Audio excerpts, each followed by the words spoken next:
All right, everyone, it's the top of the hour, so we're going to go ahead and get started. Good afternoon. Welcome to today's webinar, Key Considerations to Developing Effective Business Strategies.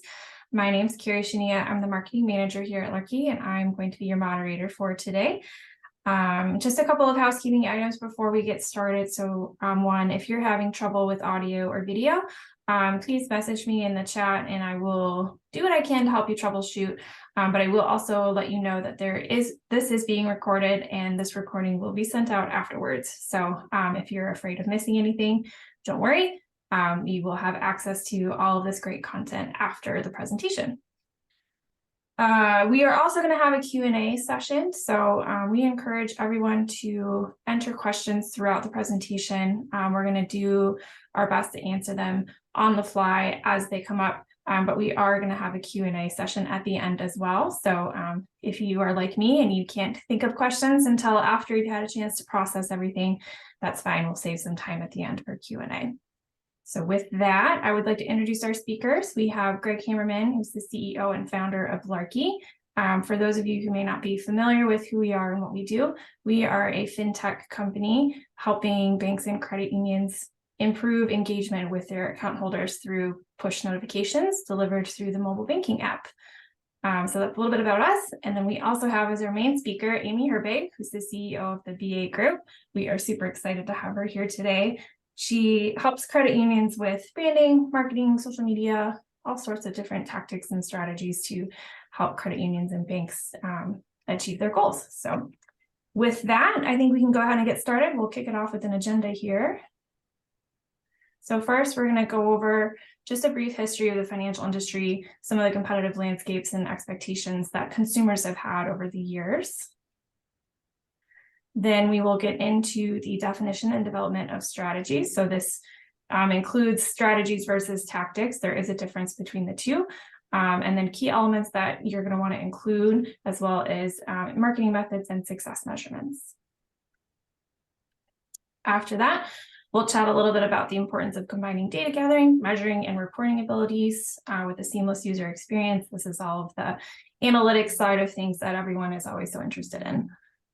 And last but not least, we will have that Q&A session that I mentioned earlier, as well as just a general wrap up.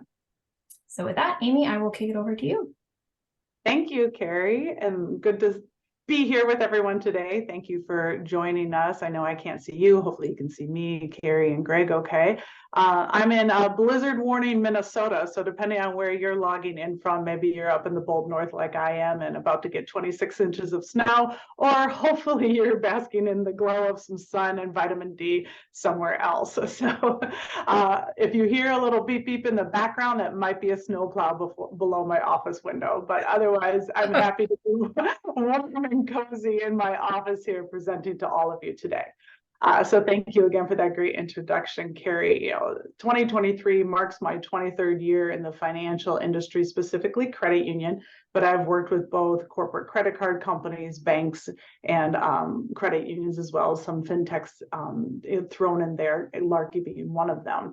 And as Carrie mentioned in the agenda we have in front of you, we laid it out in these 4 sections, specifically the first 3, because what I am going to ask for all of you, I know in 60 minutes, this can be a lot to unpack and to fill in for the time. And as Carrie mentioned, we do want to leave time for Q&A at the end, should there be any, and you will get a recording of this afterwards. But what I'm going to ask for the participants here today, the attendees, is as we go through section 1 and 2, is to kind of put them on the shelf. I'm going to say that too as we go through. Okay, we're going to talk about this topic now, just put it to the side for the moment. We're going to talk about these topics, put that to the side, because it all interacts together when it comes to the head of where we're going with the content that we're going to be providing you today, because this is a big topic. I mean, we named it Key Considerations for Effective Business Strategies for a reason. It's a huge overarching topic, but hopefully what I've done, and with the help of Greg in a little bit here, is to compartmentalize things, but again, to see how it all comes together. So let's get started. And so the industry competition and consumer overview is something I wanted to start with, which I don't usually do a history lesson depending on the topic matter of which I'm teaching or consulting or speaking at. But I thought it relevant for today because we have banks and credit unions that work with Larky or are part of this webinar today, whether you're partners with Larky or myself or not, because I think it's important for us to, whatever you're coming from lunch, or maybe you're eating lunch while watching this, or you're hungry for lunch, is to get our hats on, is to take a step back and just do a real brief overview of the history of financial institutions up to where we are here today in 2023. So let's do that, shall we? Let's start with banks and credit unions, because as you can see by this timeline I put together, that there's many things that have happened in the financial industry over from the beginning of when it really started to take shape. We could go far back to bartering back on the farms, or the Roman era at the start of the coin. We're not going to go that far back, but I think it's relevant to go somewhat within our lifetime to show how vast things have happened within our industry, especially with when there was a time when banks and credit unions kind of had their own playing field.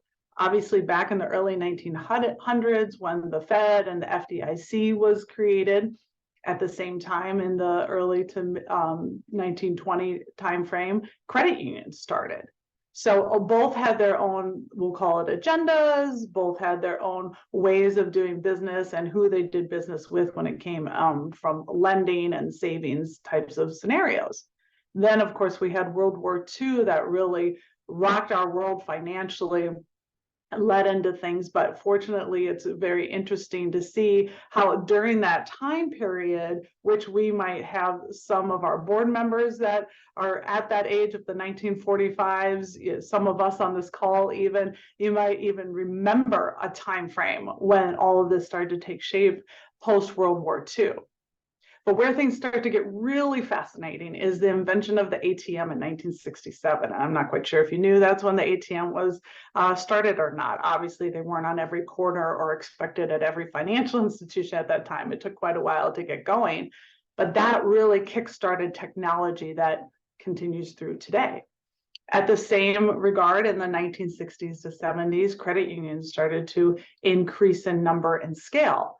Still, a vast majority of them, based on laws, rules, and regulations, had to be closed charter or select employee groups, specific field of membership, and couldn't market to outside of them or welcome members from outside of their defined field of membership, unless it was maybe a close family member. But then in the early or mid to late 1990s, laws started to change. And the government decided that people, the everyday consumer, the yous and the me's, should be allowed to have a multitude of banking options available to them. And I know there's some contention that's been going on in the banking and credit union industry about how we're regulated and the differences and what's fair or what's not fair from taxation standpoint. But from a consumer standpoint, not behind the scenes inside a financial institution running the business, but from a consumer standpoint, these laws and that were passed allowed now the consumer to have more diversity of options, which translated to, and shortly thereafter, I got into the credit union industry from the banking industry, that open field of membership. So this is why when I was doing the timeline, I was visualizing how it was a little different, kind of like a teeter-totter, if you will. And then now we're all on the same flat playing line, right? Especially when we come forward to definitely within our lifetime here, we've experienced the Great Recession that impacted all financial institutions in a variety of ways, provided opportunity, also provided a lot of reasons for mergers. And then we get into the coronavirus as well, that we're still just coming out of, let's hope. It's been such a huge part of our life, but that was such a huge, critical time for all financial institutions, especially when it comes to their virtual services and the way they provide that user experience for their customer or member. So there was a time where we were playing within our own playing field, but here we are today. Oops, I'm sorry, I'm going the wrong way. My apologies. But here we are today in 2023, where banks and credit unions now overlap in the products and services they offer, those who can have a financial relationship with them, and those that FI can market to. visuals from Intuit because it really shows, and I want you to also put on many hats today, as we're all used to wearing the consumer hat. Your everyday consumer more than likely doesn't matter how you're regulated, FDIC, NCUA. They want to make sure their money is secure.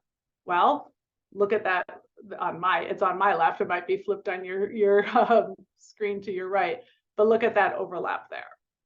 Then additionally, why I liked it when it came to comparing the financial institutions, they call it the flip rule. A consumer is going to look at who offers the lower fees, the best loan rate, maybe interest rates, and the products and services I need. So at a time when we were on the left or the right, or kind of crossing over, we're all on the same playing field. So you might wonder, okay, that's one thing, but now we have another player in the market, and that's neobanks or fintechs. These are the financial institutions that traditionally don't have brick and mortar, and they're starting to ramp up exponentially. I found this image in this graph very interesting for our topic of conversation today, because it's all going to come together, as I mentioned, as we go along here. But as you see, the black bars denote digital account openings. And no surprise, in 2020 and 2021, we saw a skyrocket. Now, the red bar shows the percent in change. So it might be a little deceiving when you say, well, why is there such a dip in 2022? Well, there's such a dip because everybody did it. Everybody did it in 20 and 21. So the percentage of change went down because it was so exponential of a change from 2019 and previously, that now look at how it almost not flatlines, but it's very subtle. Because now going forward into this year and in the predictions through at least 2026, it's going to continue to exponentially rise, as well as the percentage is going to hold steady, meaning people are using these platforms now. And they are also using neobanks and fintechs. You may have heard of Greenlight, Chime, or even SoFi, and there's a number of other ones.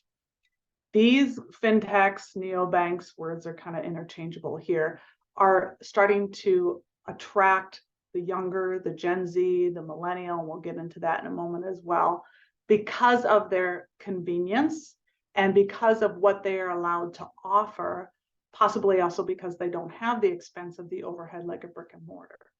But just to give you some perspective, I was working with a very large multi-billion-dollar credit union not too long ago. And when we were talking about fintechs, they said, well, but a fintech really just offers debit cards. And they were thinking about like Greenlight or Chime.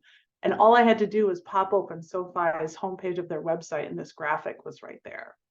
They are a full-on bank. Yes, they started, if you're aware of SoFi, in student loan refinancing or student loans in general as an alternative for the marketplace there, especially because of how expensive college continues to be. But now they've expanded to just a number of financial products and services.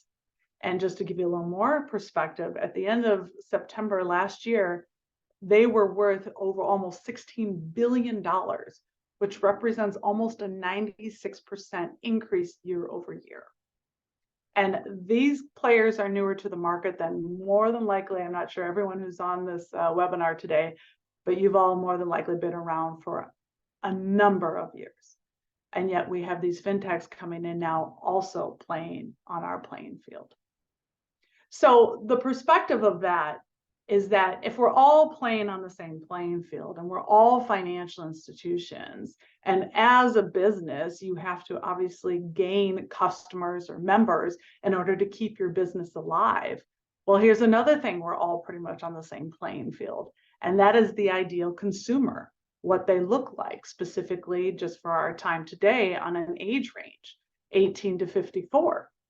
And the reason why we all consider the ideal consumer in this age range, and even though this isn't per se pretty, I love how this mapped out just in a simplified bullet list of the consumer life stage, if you will, for a financial institution. And as you can see, the bullet list on the side here, as it goes from left to right and then bottom left to right, the bullet list gets shorter. And then to match a visual with that of a bell curve, because that is exactly what happens in the financial life cycle of any human being, should they be so fortunate to live many, many, many, many years, as we start to see their engagements in financial activity, especially changes in financial activity, start to go down, start to dissipate. Now, you might be saying, Amy, this is stuff we already know for the most part. But again, I'm asking you to put on a hat for the context of everything we're going to be discussing today. Because we have to consider, as an individual financial institution, as a business, our competition. And we have to understand that if we are struggling to differentiate ourselves and to reach these people of the ideal consumer age, how do we approach that? So that's what we're going to be getting into in a little bit here.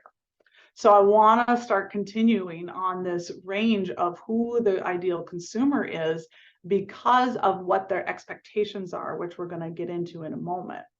And I thought this important because I do this so often that a lot of times I hear people quoting Wikipedia or something they saw on Facebook or some random company I've never heard of what is truly a millennial or a Gen Z or a boomer.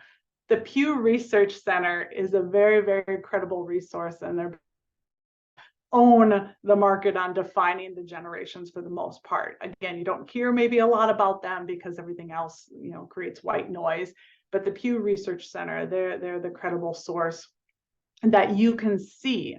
If our ideal consumer is approximately in the age range of 18 to 54, then that ideal consumer is a Gen X, a millennial, or a Gen Z. Now, I also want to do a little asterisk here. Does that mean a 6-year-old is not important? Or a 75-year-old? Absolutely not. Of course they're important. But who's making the decision for the 6-year-old? And the 75-year-old has pretty much got their mind made up. So this is where we're talking about where the most opportunity lies within these generations. Now, also within these generations, their financial habits are changing exponentially. I mean, just look at right here, and this is from the Financial Brand, another great credible source, is when you talk about the type that they are used by the generations, the type of financial institution, look at how high Gen Z is for the mega bank. And then additionally, you see the bars going forward. I won't read them all to you. This also could be considered in the mega bank, the fintechs. Then additionally, someone like on Amazon or maybe even a Walmart or these big tech companies like an Amazon, you see Gen Z is just a smidge below millennial, but again, they're still young. They're just getting going around age 22 to 24 right now. So as they gain more wealth, get into their career, maybe start a family, buy a home, it will be interesting to see where, if we were to have this type of bar graph in 5 years from now, where that would be. But if you catch a theme going here, the ideal consumer that is approximately age 18 to 54, they're online and they're on their phones. So just look at this too. When it comes to the word convenience, now I know big words in the financial industry, bank or credit unions about convenience or even loyalty and how you measure that. But when we talk about convenience, the definition of that significantly changed quite substantially with the pandemic. However, also with the younger generation. So the very top red bar is Gen Z, and then it goes millennial, Gen X, and boomer. So branch near me tends to be the least important to Gen Z, least important to millennial, but then it flips when it comes to use of online or mobile. There's that digital. And so basically what all of this translates to, from the competition, we're all on the same playing field, history aside, not to say our legacy is not important. We are here today in 2023 and going forward. And if all of us have the same playing field for the most part, sure, there might still be some closed seg charters out there, because I know there are. But at the same regard, if we're all able to market similarly to our competition that's there in our marketplace, and remembering that any consumer can bank, using that as a verb, anywhere they wish, then we're all going after the same ideal consumer. The translation is your approach to your business strategy and your planning needs to meet that ideal consumer where they are most attentive, engaging, and where they expect you to be. So with this, put this little bit on the shelf just for a moment here. It's going to come all together. So if we have to define our business strategies to understand and to approach in the right way our ideal consumers, knowing that our competition is vast and right in our back door, either literally or virtually, then we need to make sure we're defining our business strategies appropriately. So let's just do a little bit of a Merriam-Webster definition here. Oftentimes when I work with a financial institution, I'll hear, oh, Amy, yeah, we've done strategic planning. Let me send you our previous year's strategic plans, or let's do strategic planning, excuse me. And what it ends up really being a lot of the times, more often than I'd like, is just a laundry list of tactics, just a glorified to-do list. And so to break it down, let's just define these two for a moment as we get into here. A strategy is the plan of action or policy designed to achieve a major overall aim. And then the tactic is the action to which you are going to achieve that. So when you're saying you're doing strategic planning, are you actually focusing on the areas you want to achieve and the overarching goals? Or are you saying, let's do this, this, this, this, that? Now, both have a place, but far too often I see with the tactics, that's what the lead is. It's just a project to-do list. So the strategy is the action plan that takes you where you want to go, where the tactics are those individual steps and actions that will get you there. So I felt it important, since we're on this new topic here, to bring it all together, is to define that. And that the elements that need to go into your strategic plan should encompass the following: your objectives and goals, which are the numbers, the initiatives, so the initial overarching focus, the strategies, so those actions to be taken, the tactics, which are the means to make the action happen, and then the success indicators, how you're going to measure whether or not that effort has worked or not. So let's add a little visual to this, shall we? It just happens to work in a pyramid where maybe we're used to thinking top down, and I have things listed top down, but let's flip it around. Your financial institution, metaphorically, literally, might have brick and mortar, right? So let's think of it this way. You need a foundation. You need a foundation by which everything else rises up from. So those objectives and goals, such as loan growth goals, new member, new customer goals, awareness goals of your financial institution, deposit goals. Again, a lot of us have very similar things going on. We're all currently in the rate chase market again, as we find ourselves here, and rates continuing to rise. So we have to establish our objectives and goals per the major areas that our business needs to accomplish. Then we have the overarching focus of those objectives and goals. Then we build into the strategies. What actions are we going to take? What are the means to make those actions actually happen? And then how are we going to know if we were successful or not? So your company's brand, culture, and reputation rests and relies on how well all of these elements are planned, developed, and implemented. That's why it's at the point at the top. It's the cherry on top of the cake. So everything from where your consumers, whether they're your existing customers or members, or those you hope to someday bank with you, they're only going to be exposed to your brand culture and your reputation. Everything else, from success indicators down to the start of your objectives or goals, and what you are doing behind the scenes, that then denotes how that top is going to be steady. So within these elements, let's talk about that consumer.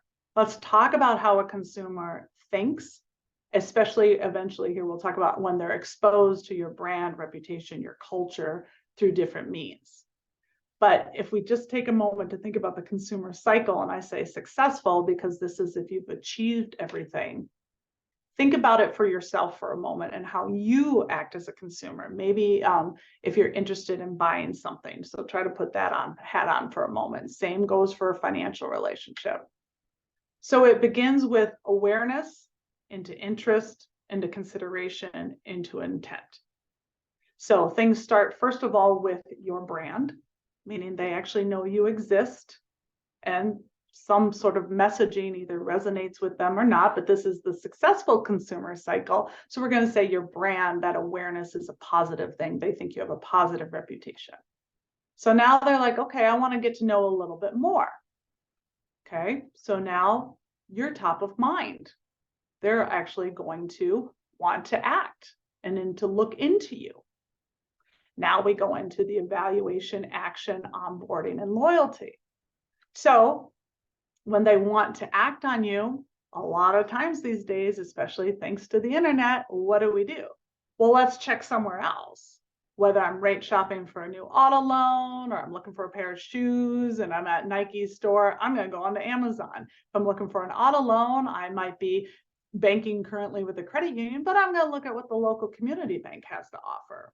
So there will be an evaluation. I want to act, but I'm going to continue to evaluate just for a little bit longer.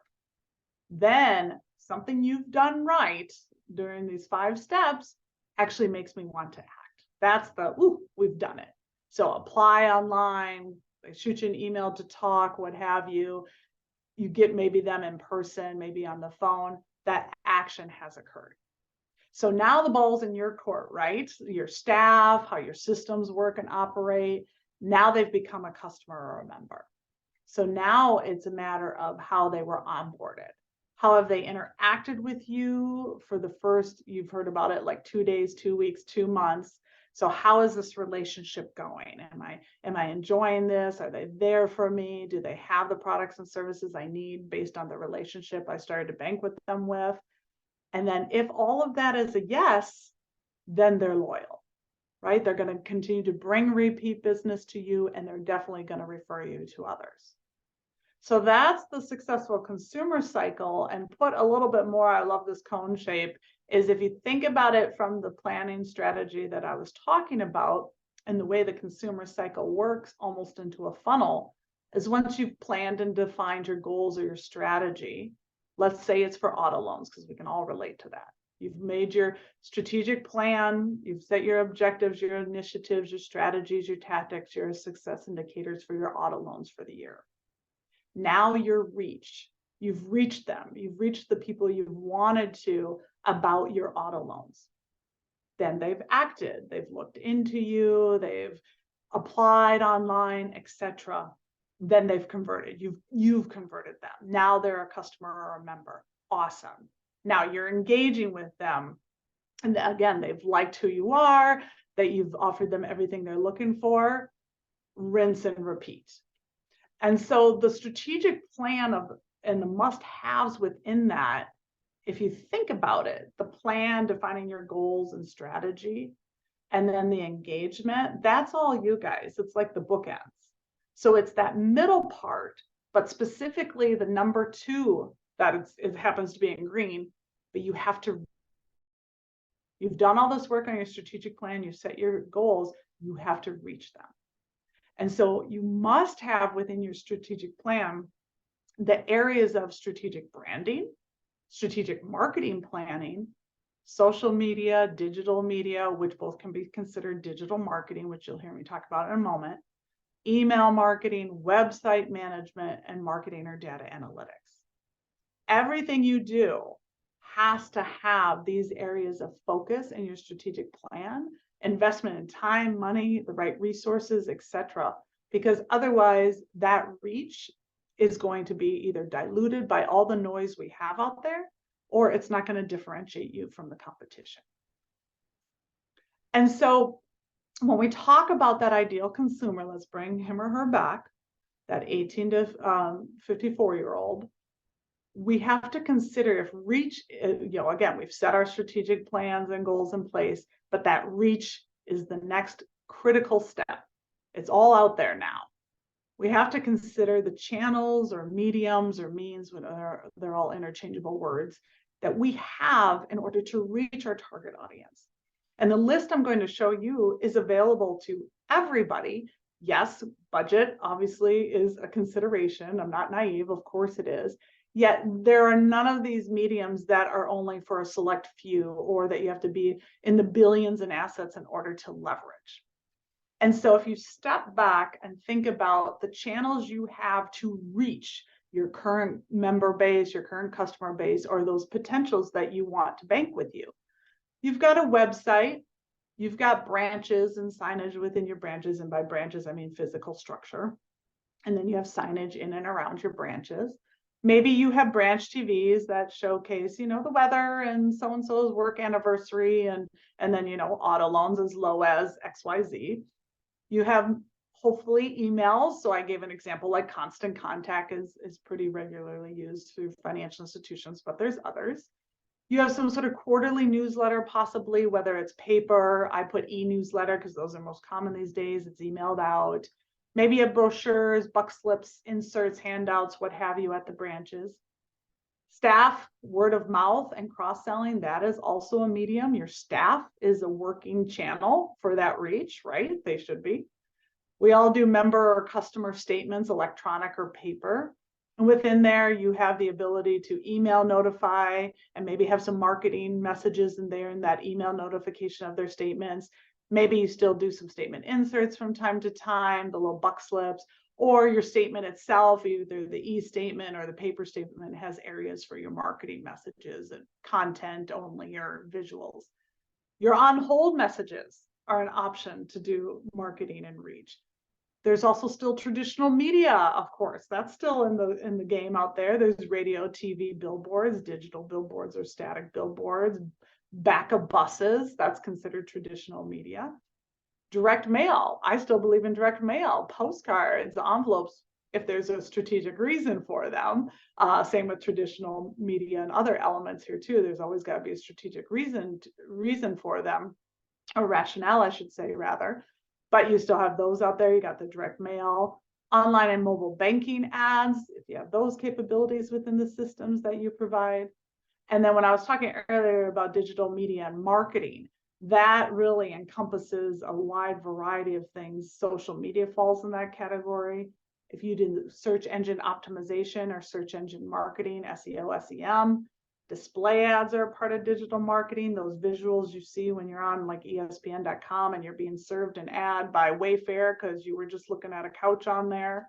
Also online videos and ads. You watch YouTube or YouTube TV or any of those online subscription-based TV channels or video channels, and you get served commercials. There's also the push notifications, text messaging, mobile-based marketing, those things such as like what Larky does in order to fall under the digital media or marketing realm. So here's this whole mouthful of these available capabilities to say, okay, I've got my strategic goals in place, and now I've got, maybe you can check all these off or the vast majority of them so I can reach people. Well, we got to define it a little bit further in this consideration of your strategic business plan. And we have to define each medium, or at least I want to give you a realistic perspective of each medium. And we're going to classify these mediums as either support, meaning they're passive and people have to come to it, or they're proactive, meaning they're direct and you go to them. In my years of doing this seems to be the best way to explain this to everybody. So again, support is passive, meaning people have to come to the medium, or they're proactive, meaning the medium can come to them. And so by just a quick click of a switch here, you can see, and it's a little grayed out, so hopefully you can see that okay, but you can see that we only have 5 proactive medium categories. That means even your website, it's absolutely important to have your website. It's absolutely important to have as many of the support mediums as possible, but they're not proactive. Your website doesn't show up in front of my face. I have to know who you are and I have to go to it. See what I mean? But an email comes to me, or direct mail comes to me, or any number of digital marketing comes to me. That is where the rubber hits the road, if you know what I'm saying, is when we're talking about that reach, and we're talking about how we're going to get out there and to gain that business. We're looking from our existing members or customers or those potentials. We might have all the support, but where are we playing in the proactive? Because if people don't know who you are, then your support mediums aren't even going to be looked at. So this all comes together. So I've asked you to go, okay, put this here, section 1 there, section 2 here. So let's talk about the digital data must-haves here in section 3. So if you remember this from just a few slides ago, and I said, all right, gang, your brand culture and reputation rests on and relies on how well all of this is planned, developed, and implemented. And if I said, okay, we've got that capability with that funnel I showed you of reach, and all these mediums that we have, either you currently have all of them or they're absolutely approachable and realistic for you to have, then the biggest thing is that your tactics and your success indicators defined in your strategic plan elements must be as trackable, measurable, and reportable as possible. Because data equals knowledge and knowledge equals power, right? Because if you're looking at where you're going to put your efforts into, you have to be able to have those tactics, those mediums that you are able to track, measure, and to report on, that is going to lead to how you have defined and then measure up your success indicators. So here's a perfect example for auto loans. We'll go back to that. If you denote, and maybe you want to call it ROI too, and you can definitely consider that in a success indicator. And sometimes they're not always that well defined, but let's just say for auto loans, if you're defining your success indicator of we gain $3 million in auto loans a month to total the end year goal. Okay, well, how are you going to know that what the efforts you're doing out there are actually aiming towards and succeeding to that goal?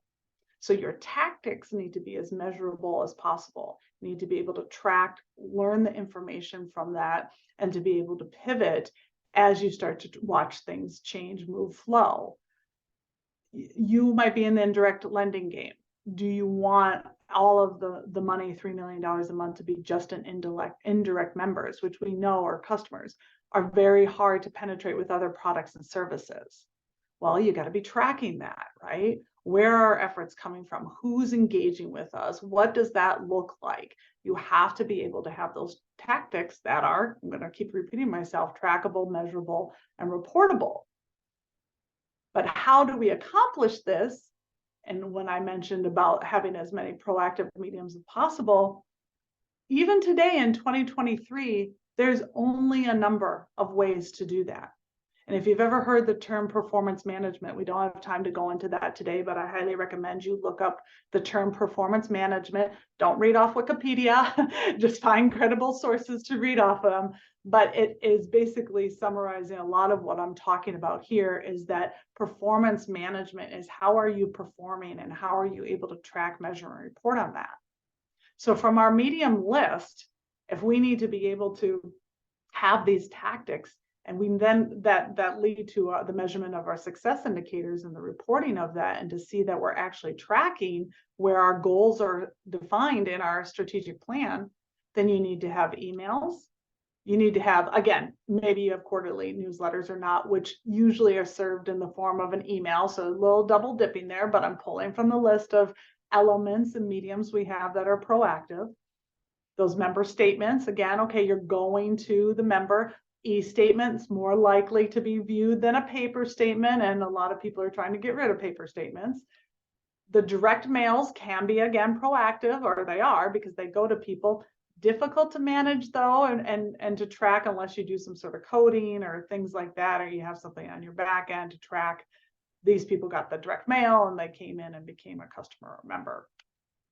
But the beautiful one, the one that is just perfect for where we are in 2023 and beyond, and have been for a while, is in the area of digital media or marketing. And the reason why you see supportive versus proactive is because if you think about it, let's say for social media, you post something on your Facebook page for your financial institution. Unless people already know you exist, it's like your website. It's not going to go to them unless they're already following you and asking to get notified. You can snooze a business, but still be friends with them. So there's getting ways to where even posting on social media won't show up unless I take that extra step to consider following you. I might like you, but am I following you? If I'm following you, you have to post a lot in order to show up on my wall and break through all the other clutter that's out there. But there's also ways for social media to where you can be proactive and do paid, to where you're definitely showing up on people's walls. Same things when it comes to push notifications, text messaging, SEO, SEM. All of these elements from social media, everything digital marketing and media is absolutely a part of performance management, which is absolutely a part of that trackable, reportable, and measurable data that you need to see how you are performing based on your strategic plan. And so let's think of this for a moment. If digital marketing equals digital data, which equals seamless user experience, consider all the elements that you have out there that fall within the digital marketing umbrella. And I'm sorry if this image is a little pixelated. All of these elements, even if you have a CRM system within your core provider, again, you've got maybe video marketing, you're doing some of that. Google Analytics is huge. All of these elements, let's start taking some things off of the shelf. So we're all, section one, I think I was over here. Section one, we're all now in 2023 on the same playing field. The average consumer doesn't really care how we're regulated as long as we are, and their funds are insured up to $250,000. They can also bank wherever they want. Community bank, mega bank, local credit union, fintech. And likely they might have a relationship with all four at certain parts of their lives. That's where we're seeing younger Gen Xers, millennials, and Zs tend to trend. Again, Zs are a little too young right now. But because we're all financial institutions, fintechs to banks to credit unions, we all want that ideal consumer because that builds the loyalty eventually. And as that bell curve starts to go down and they start to retire out, hopefully they still have their banking relationship with us. And because we've built that loyalty, they're referring their kids and their grandkids, et cetera. We go round and round, right? But that ideal consumer is on their phone, they're on digital, et cetera. So we need to be where they are. And we need to have the capability to measure as much of our efforts as possible to see what is working, what is not, as well as those data analytics to say, who are these people? Because as you're able to understand that, then you're able to pivot your planning, your marketing budget, your efforts, et cetera. It gives you that information. Still having your support medium, still your website, still your e-newsletter if you do that, still your branch signage, because that is exactly it. It's supporting. It's supporting and imprinting on the brains and through the eyeballs of everybody who sees it. So you hopefully continue to remain top of mind for them. So I'm going to pass it over to my friend Greg here, and he's going to talk a little bit about things from the Larky standpoint and how they are one of the mixes of the digital marketing that works so perfectly in everything I've been speaking about here. Greg, it's all you. Awesome. Thank you, Amy. Before I do that, two quick things. We will have some time at the end for Q&A. Feel free to type things into the chat if you've got questions there. I guess it's into the Q&A, not the chat. If you got questions there. The other thing, before I go into some of how Larky views this, I got a reminder on LinkedIn this week, I think, that Amy, you and I have been connected for like 6 years. I met Amy like 6 years ago. She always stood out to me as somebody who clearly has a passion for this space, for all things financial institution, for helping financial institutions succeed. And I'm thrilled that you're here on with me today. And before it was even cool, before there was a pandemic, Amy and I still have never met in person. So at some point we will get together in person, but I'm thrilled that you're here with us today. So yeah, a lot of what you said ties in really closely with how what Larky is doing with financial institutions. And so we are squarely in that proactive space. We're not waiting for people to come to or open the app or see an ad when they go to a website. We're strong believers that that proactive piece is critical and it's important. And I was thinking as you were talking through it, proactive, you had email in there, you had push notifications, you had some other things like that. And I would argue, and we can have a healthy debate about this, not all proactive is created equal. I was on a call with the CEO of a $6 billion financial institution this morning, and she was saying she gets 400 emails a day and pays little to no attention to most of them. And so it's interesting to me to think about, how this space we're in and how push notifications are a medium that does get a lot of attention for folks. And I think that's that stat in the middle there that we see, and I'll share some data in a second.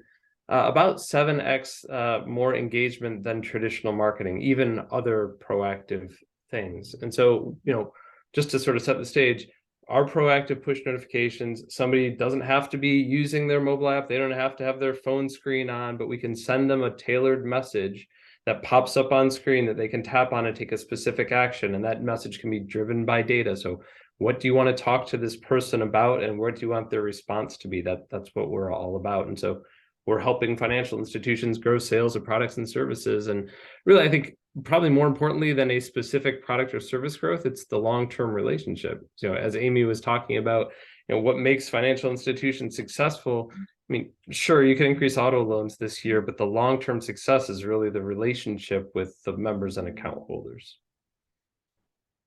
Yeah, thank you.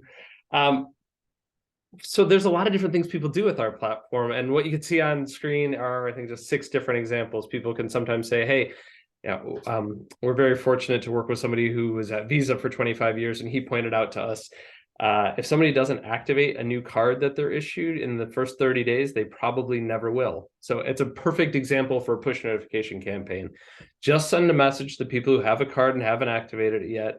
Remind them why they should activate. If they activate, cool, drop them out of the campaign. If they don't, send them another push notification a week later, maybe 4 days later, with another sort of enticement of why you need to do this. So we have all of these canned campaigns here, everything from e-statement adoption that Amy was mentioning earlier to save costs, save the environment, getting people to use their card more. Sometimes it's community engagement things like a food drive or a 5K run, but what we're really getting at is let's make it very easy for banks and credit unions to reach out to a segment of folks with a specific thing they're trying to drive and help them do that. And the other thing that where Amy and I, we may not totally agree on everything, but the actionable analytics piece, and it's very fortunate that in the digital space, we are able to measure and to be able to share with financial institutions, hey, here's how that message worked. And it's pretty much real time that, you send out a message, hey, thank you.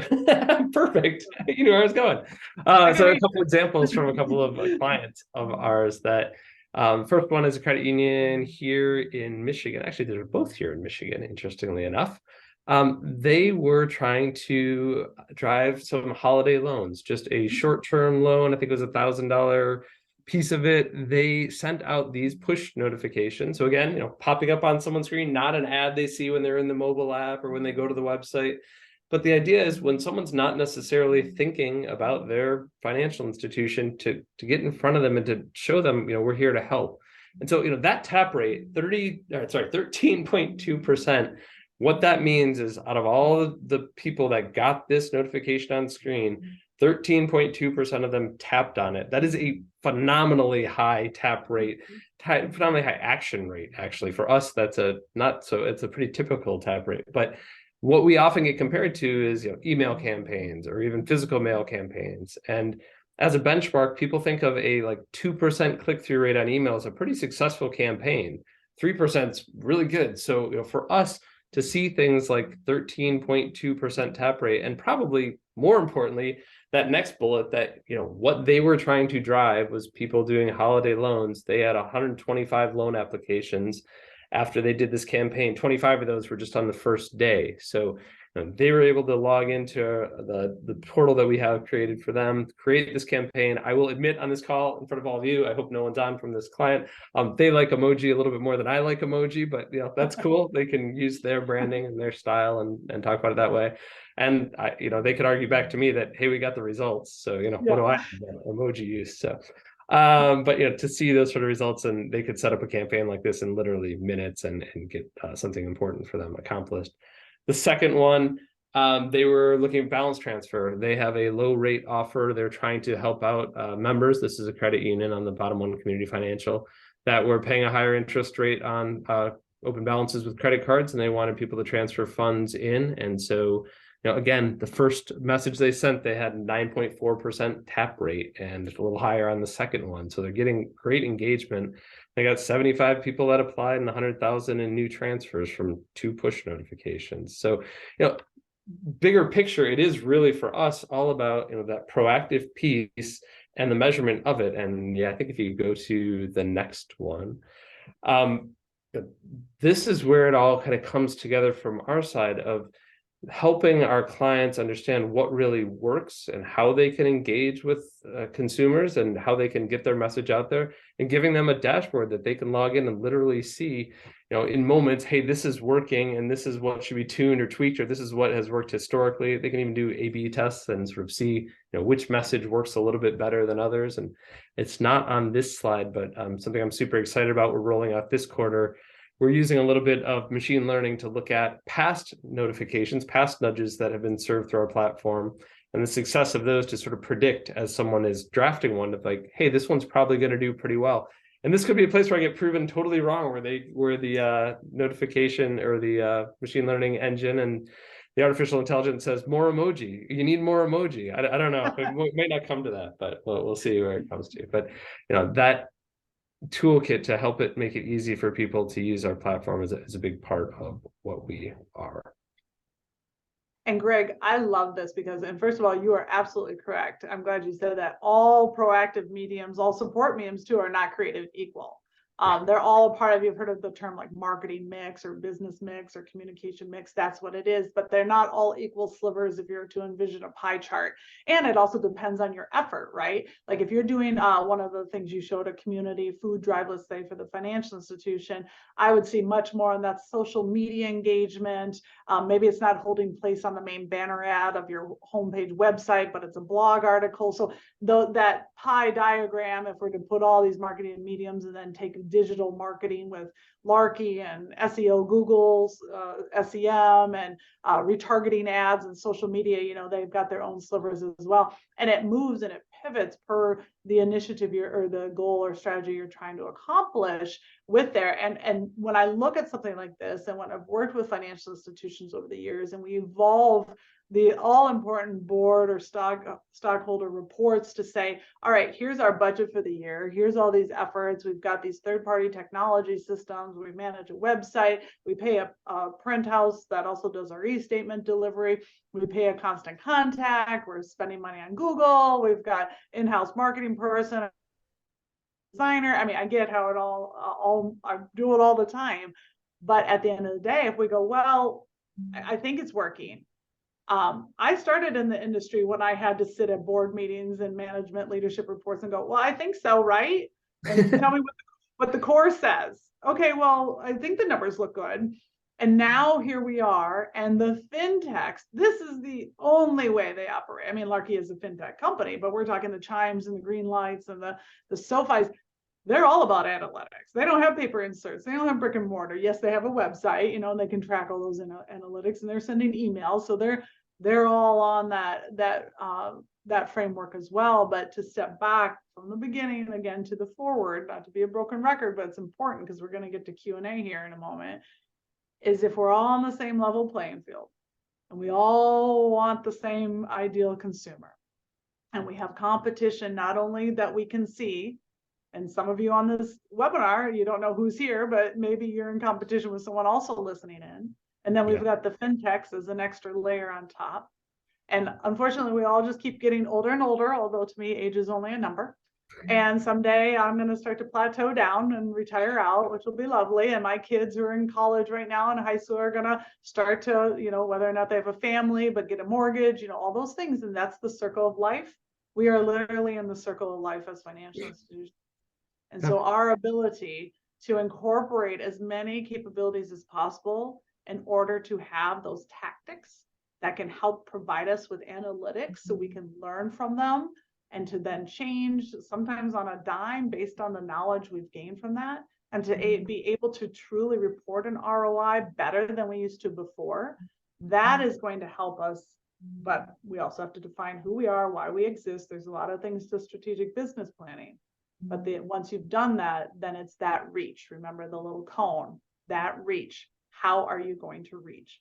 And one quick sidebar story for a credit union I'm working with out of Louisiana. We're working on a new debit card product for the 13 to 17-year-old. So I focus grouped about 20 in that age range. Every single one of them, without me leading them or prompting them, said, well, will you text me or just show up on my phone? Like, push notification, text messaging, or yeah, sometimes I even check my email, but I'd have to go to my school email. So that's a whole different story for that youth, because you can't solicit that way. But Yeah. this is Gen Z, right? This is where they're going. And a lot of us were forced to go this way, more so with our banking relationship because of the pandemic. So did you want to say something, Greg? I was just going to ask you to go 2 slides ahead, so it's got your contact info on screen in case people want to follow up and contact you, while Carrie can let us know if there's questions that we should answer. Yeah. One more past this one, I think. No, well, we wanted to open up for Q&A, correct? Yeah, but I also want your contact info on screen in case somebody wants to reach out to you afterwards. And we're getting close to the end here, so I want to make sure that it wasn't just flashed at the end. I thought we could have that. I appreciate it. That's nice. Greg is so considerate. Sometimes I have my moments. Yeah, so we are going to open it up to Q&A at this point. If you do have questions, please feel free to enter them into the chat or the Q&A box, whichever is your preference. But in the meantime, I will ask a couple that have come through so far. So Amy, this is probably more a question for you, but in terms of everything that you have talked about so far with the, strategic planning and success indicators and kind of building that foundation, who would you say is the person that's really supposed to be driving this? And, what kind of buy-in would you say is needed for a strategic plan like this to be successful?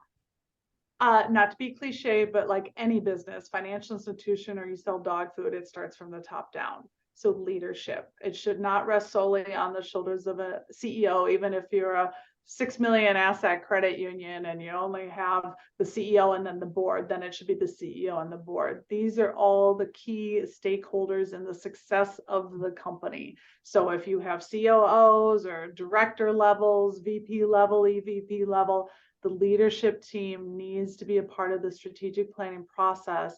And I'm glad that question was brought up. I'll be brief, but when I was talking about those elements, objectives down to success indicators, that's just not for the whole company and you just fill that in. It's it into your major area of focuses. So all financial institutions need lending.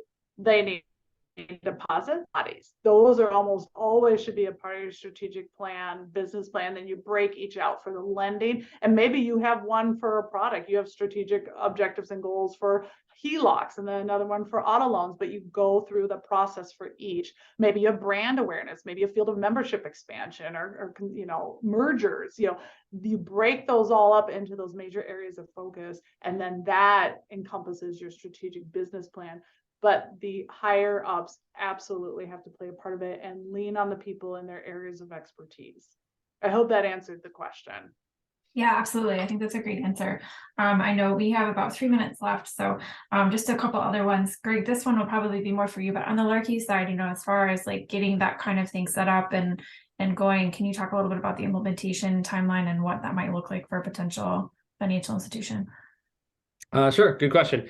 We work really closely with a whole bunch of mobile banking app providers. So, just to be clear, all of our push notification, it's not a separate app. It is embedded in the mobile banking app. And the power of that is, if you've got 100,000 people with your mobile bank app or 10,000, doesn't matter.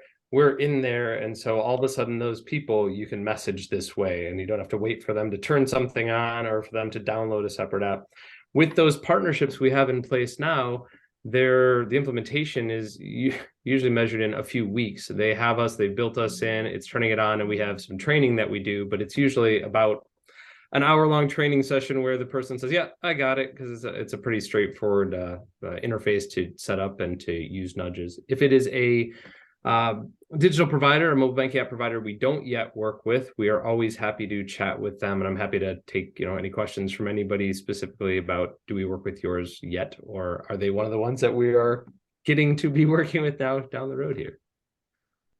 Awesome. Okay, last question, I think, before we will wrap up for the day. But Amy, kind of going back to you, is maybe this will tie into your earlier answer, but you talked about how the leadership team has to drive this. Are they also the ones that are responsible for managing it, or is that kind of beyond the shoulders of the leadership team onto the institution as a whole? It all depends on the structure of the organization, that org chart. Definitely we put the onus. I work in a project management system called Asana, ASANA. It's great online project management. And I love that they only allow one assignee per task, because at the end of the day, somebody has to be ultimately responsible. So I'll just speak from the marketing standpoint. If you're a marketing department of 6 deep, and let's say you have a VP, a director, a manager, a coordinator, a graphic designer, what have you, then that VP is ultimately responsible for how their team performs underneath them, which AKA also translates to how they perform with the strategic plan that they have, that their department is responsible for. However, when it comes to auto lending, let's just say for that example I used, you've got a lending business goal, but then marketing's playing a role in that, right? So whoever is ultimately responsible for this is what's so perfect in that consumer cycle. I hate to say it, but it's both parties. It's the branches and the staff and the marketing. Marketing has to do their job to get the butts in the seat, the phone calls, the email inquiries, enough of that reach to where someone acts. Then it pivots to the responsibility of your online systems, your application system, your staff, to then onboard, engage, and then create that loyalty. So ultimately responsible with things like that for like a lending goal. You guys will find out 9 times over 10 that marketing tends to be the primary responsible driver for many of these initiatives, because it's nothing if you don't have that reach. So I would go into more detail specifically with each individual financial institution, depending on what their goals are and what their leadership body and their staff looks like. So it's not black and white. That makes sense, though. All right. Well, we are at the top of the hour. So in the interest of time, we are going to conclude today's session. As you see there on the screen, if you have questions specifically about Larky or you're curious to learn more, you're welcome to email us, hello@larky.com. Our website is also there if you want to check us out. If you have more questions for Amy specifically on strategy and trying to get some help there, her contact information was on the previous slide. So with that, I will wrap it up. Thank you both so much for your time today. A really thoughtful presentation. I found it really interesting, and I'm glad that we were able to share it today. So as a reminder, this recording will be sent out afterwards. And in the meantime, I hope everyone has a great rest of their day. Thank you so much. Thank you, everyone. Thank you so much. Bye. Take care. Bye-bye.